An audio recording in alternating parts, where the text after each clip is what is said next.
The dating skills. This is where, great, you've gotten past the social, you guys are interested in each other. Someone says, hey, do you want to grab a cup of coffee? Hey, do you want to grab some lunch? First of all, let me just say, first dates, please don't choose dinner. Please. Short, sweet, in and out. Okay? Let's grab some coffee. Let's grab some lunch. Let's go, do something real quick. Those dating skills, being able to lead the conversation into what are your requirements. Your requirements are this person is honest, this person has integrity, this person believes, if you believe in, if you have a certain religion, that he's in the same religion, or he has the same views as you do, or he has the same values. This is what you're doing when you're dating. When you're dating, you need to have certain skills to keep not only you, but him interested in furthering and deepening the connection. But there has to be a connection first. And then at the end is intimacy skills. Are you a good girlfriend? That's hard to say.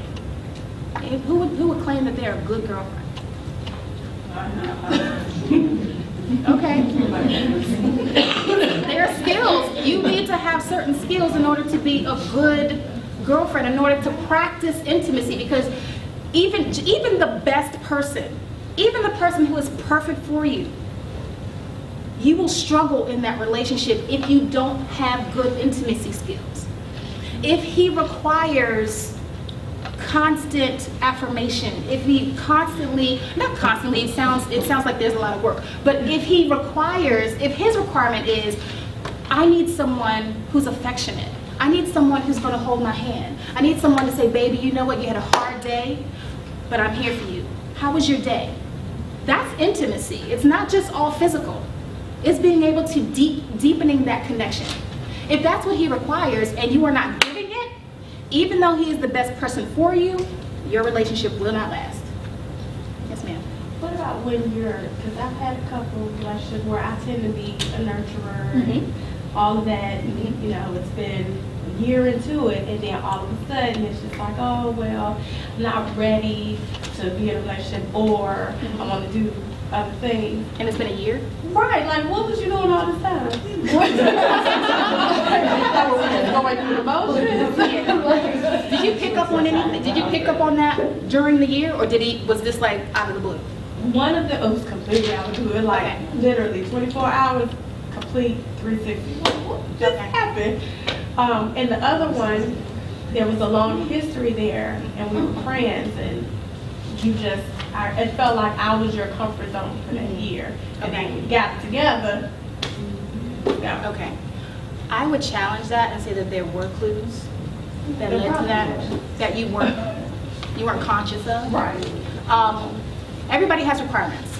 Now, not everybody's going to tell you what those requirements are, but that's what dating is for. You actually have to ask. You don't have to say, hey baby, what's your requirements? You don't say it that literally, but through dating, you figure out what they have to have.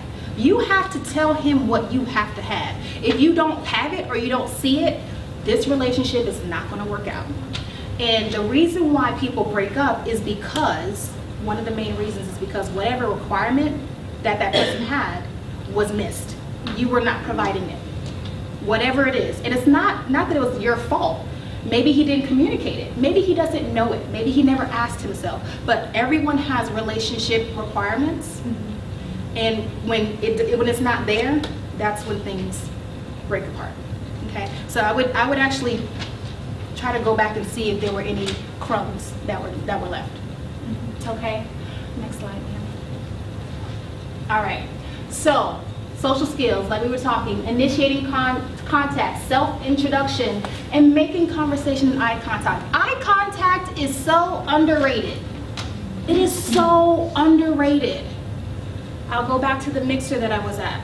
It was a un-Valentine's Day mixer for singles who, didn't believe, oh, you were there, okay, so, I was like, your face looks familiar. Okay, there were so many women who were not giving good eye contact. Even when they were having conversation with guys, they were kind of like looking away, looking at other people, looking at their cell phones, looking at their drinks. when someone is talking to you, engaging in conversation, it is so, when you have good eye contact with someone, just leaning in slightly, they will be like, oh my gosh, she's really paying attention to me. That's deep for a guy. That will. Yeah, you're right. Okay. That's my friend. But just having those things, being able to introduce yourself, you know, say, hi, my name is so-and-so, how long you been here, what's going on, if something that happened like the Super Bowl, hey, were you watching the Super Bowl, what did you think, blah, blah, blah. Just some random, everyday conversation. Scared, did you see last night? Oh my God, Olivia, she got home, da, da, da. You know, what's going on with Fitz, your team Jake, you know, there's so many things that you can talk about, just random things that, you know, one of the guys that were there, and the thing is, I'm hosting, I'm the matchmaker, so I'm constantly, you know, introducing myself, so it's not hard for me to do that. But this one guy, he literally had, his body language was horrible. He had himself, he was slumped over, his eyes were down, he was looking at me like this. I'm like, okay. If you were my client, that's the first thing that's getting taken care of. But I said, you know what? I'm gonna get this man out of his shell. What I did was, I started talking about last Super Bowl. Found out he was a football fan. And he said, oh, so, what, you a Panthers fan? You any Panthers fans here? Okay, sorry, I'm not a Panthers fan. But I said, no, I'm not a Panthers fan. You know, I had a couple different teams that, you know, I tend to be, you know, when I move to a city, that's the team that I kind of rock out with. And so, but I said originally I was a Redskins fan. When I say this man's eyes lit up, he said, I have a tattoo of the Redskins jersey on my. When I tell you this man shot up, like his back went straight out, and suddenly he was doing this and he's drinking. I was like, okay, nice to meet you, right? But the fact that I was able to engage in a topic of conversation that got him out of his shell is gold to a guy. If you're able to like engage his mind and be able to make him laugh and talk, that's like, I don't know you, I wasn't looking at you before, but I remembered you. And I wanna deepen that connection, because not every woman is gonna do that. So having those social skills is gold, and it's the foundation for any relationship, not just a romantic relationship, any relationship.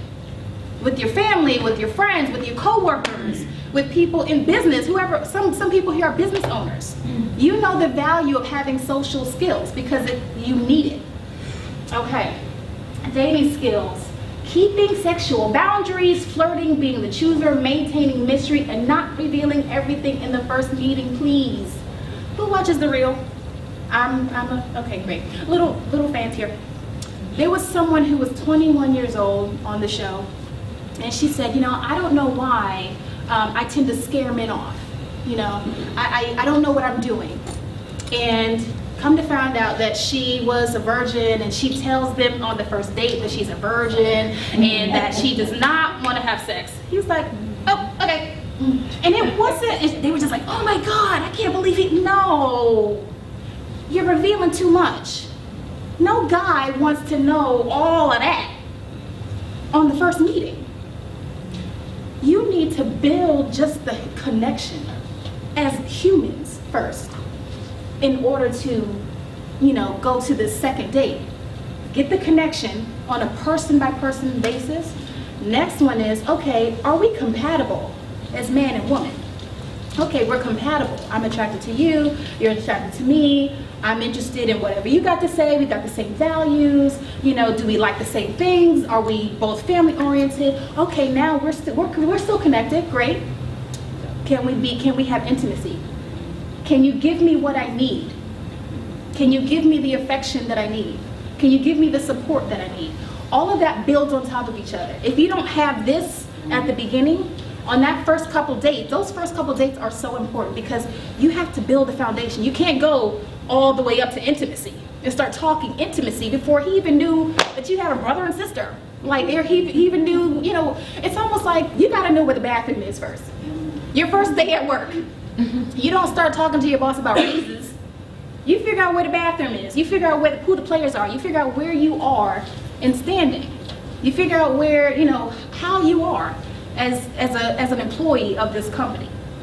And then you start building credibility and asking for things because you've earned it. You can't get there on the first date or the first couple dates for that matter.